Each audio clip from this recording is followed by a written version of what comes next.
खुलुमबाय बे समाव दङ बडोलेण्ड इंखं टेलिभिजननि स्टुडिय'आव आं खोमथागोरा गयारी। दिनैनि गाहाय रादाबफोराव दङ। नेपालाव बर' मेसे समाज सिबियारि आफादा रंजालि बैसागु फोरबो खुंदों। 2 नं मालिपारा इरागदाव क्लाबआ नैथि रंजालि बैसागु फोरबो खुंदों।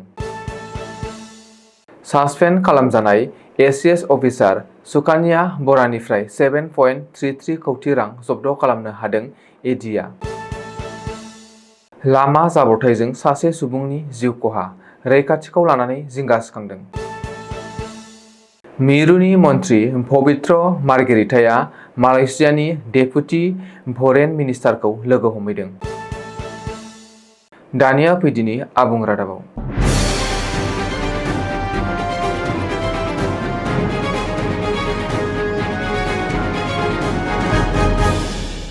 नेपाल हादरनि जाफा जिल्ला थाइजानाव बर' मेसे समाज सिबियारि आफादनि बानजायनायाव जोबोर गाजा गोमजायै बैसागु फोरबो खुंजादों।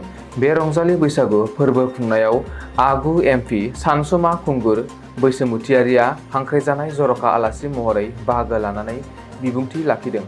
नेपालाव बर' मेसे समाज सिबियारि आफादा बैसागु खुंनायाव बर' फिसा महरै बाहागो लानो मोननानै जोबोद गोजोननाय मोननायखौ फोरमायदों बारग' एमपि सानसुमा खुंगुर बैसोमुथियारिया। थांनाय 2010 मायथाइयाव मेसे समाज सिबियारि आफादनि गेदेर जथुमायाव बाहागो लाहैनाय बाथ्राखौ बुंथिदों बिथाङा। बे मेसे समाज सिबियारि आफादनि गेदेर जथुमायाव बाहागो लानाया बिथांनि नैथि खेब बाहागो लानाय बुंथियो। नाथाय बेयो बैसागु खुंनाय फोरबो। बर' मेसे हारिया बेबादि बैसागु फोरबो खुंनानै बर' मेसे हारिनि राव थुनलाइ हारिमु धोरोम रैखा खालामनो हागोन होननानैबो बुंथियो। सोनाब बंग'आव बर' मेसे हारिया बर' रावखौ बावोब्ला सोनाब बंग'आव बर' मेसे हारिया गोमालांगोन।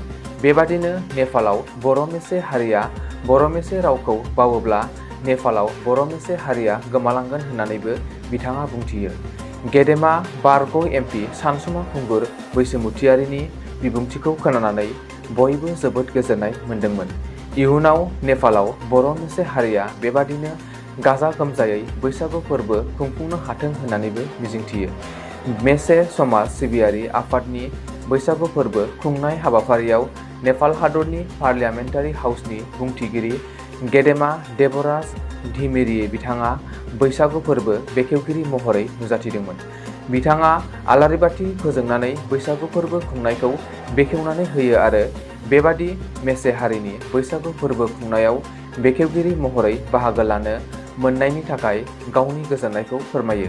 बे जोबोर मेहेरगोनां बैसागु फोरबो खुंनायाव नेपाल हादरनि गाहाय मन्थ्रिनि भिए रनसि मेसे, बर' रेबग्रा जथुमनि आफादगिरि राजेन बसुमतारी आरो गोबां गेदेमा दैदेनगिरि, राजखान्थिगिरि, समाज सिबियारि सुबुंफोरा बाहागो लाहैदोंमोन।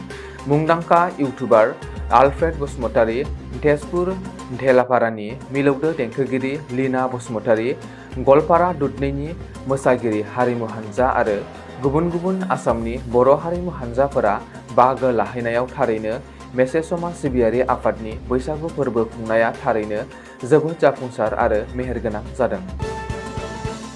चिरां जिल्लानि बिजनी महकुमा बेंखनाव थानाय 2 नं मालिपारा गामियाव जोबोर मेहेरगोनाङै देग्लाय रंजालि बैसागु फोरबोखौ खुंदों। इरागदाव क्लाब आरो लाइब्रेरिनि बानजायनायाव खुंजानाय बे रंजालि बैसागु फोरबोखौ 17 नं सबायझार बिटिसिएलएनि एमसिएलए प्रभात बसुमतारीया बे फोरबोखौ बेखेवनानै होदोंमोन। बैसागनि 2 बुधबारखालि फुंनि समाव गिबियावनो गामिनि गाहाय नेहाथारि आरो गावबुरा फारियै मोनबारु ब्रह्म आरो दिलीप ब्रह्ममोनहा फिरफिलाखौ बिरहोजेनो। बे रंजालि बैसागु फोरबोखौ खुंनाय समाव मोसानाय मुसुरनाय आरो बैसागु रंजानायनि अनगायैबो उन्दै फरायसाफोरनि थाखाय थुनलाइयारि बादायलायनाय आरो गेलेमु बादायलायनाय हाबाफारिबो लानाय जादोंमोन। देंखोगिरि हायेन ब्रह्ममोनहाबो बाहागो लानानै देग्लायनि बे रंजालि बैसागु फोरबो खुंनायखौ जोबोर गाजा गोमजायै बाबेनहोहरो 1 नं आरो 2 नं मालिपारा गामिनि रायजो राजाया।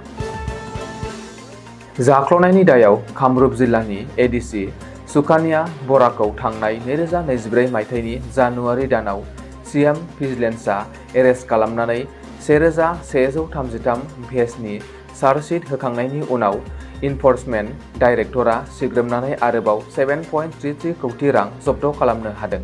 गावनि मोन्नाय दान बान्थानिबो 786 जौखोन्दो बांसिन रां सुकाना बराया एडिशनेल डिस्ट्रिक्ट कमिशनार जानानै थानाय समाव रां खामायदोंमोन। गासैबो सोमोन्दो थानाय बेंक एकाउन्टफोरखौ सिग्रोमनानै इनफर्समेन्ट डाइरेक्टरा मोननो हादोंमोन होननानै मिथिहोदों। बिफानि बेंक एकाउन्ट, बिमानि बेंक एकाउन्ट आरो बाय बाहागिफोरनि बेंक एकाउन्टफोराव बे रांफोरखौ थोरायनानै दोनदोंमोन जाख्लग्रा एसिएस अफिसार सुकाना बराया। चराइदेवनि टेङापुखुरियाव गिख्रंथाव लामा जाब्रबथाय। मिन्थिनो हानाय बादिब्ला जाब्रबथायाव आसाम जातीय परिषदनि जिल्ला आफादगिरिया दुखुनांथावै जिउ गोमादों। जिउ गोमानाय सोद्रोमाखौ धंकेश्वर कनवार होननानै सिनायथि होनाय जादों। बबेखानि डिब्रुगड़नि मेडिसिटी हस्पिटालाव फाहामथाय होनाय समाव धंकेश्वरा जिउ गोमादोंमोन होननानै रिपर्टआव बुंदों। बेनि अनगायैबो जाब्रबथायाव गासै 7 सुबुंफोरा गोब्राब जोखोम जायो। बे जाथायखौ लानानै ओनसोलनि राजखान्थि हान्जानि सोद्रोमाफोरा गोथौ दुखु मोननाय फोरमायनायखौ नुनो मोन्दों। लोगोसेनो बे जाथायनि सायाव दासान्दि खुंथाया नायबिजिरनायखौबो जागायो।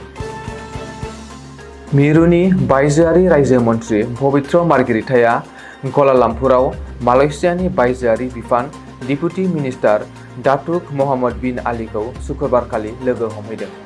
भारत आरो मालयेशिया मोननै हादरनि गेजेराव फालांगियारि आरो गोबां बिथिङाव जौगानायनि खामानि मावनाय आरो हेफाजाब होलायनायनि बागै सावरायलायनाय जायो होननानैबो मिथिहोदों। लोगोसे दावबायारिफोरनि थांनाय आरो फैनायफोरखौ बांहोनो सावरायनाय जायो होननानैबो फोरमायबावदों टुइटारनि जोहै मिरुनि मन्थ्रि पवित्र मार्गेरिटाया। दिनैनि रादाबा एसेनोसै। गोजोन्थों।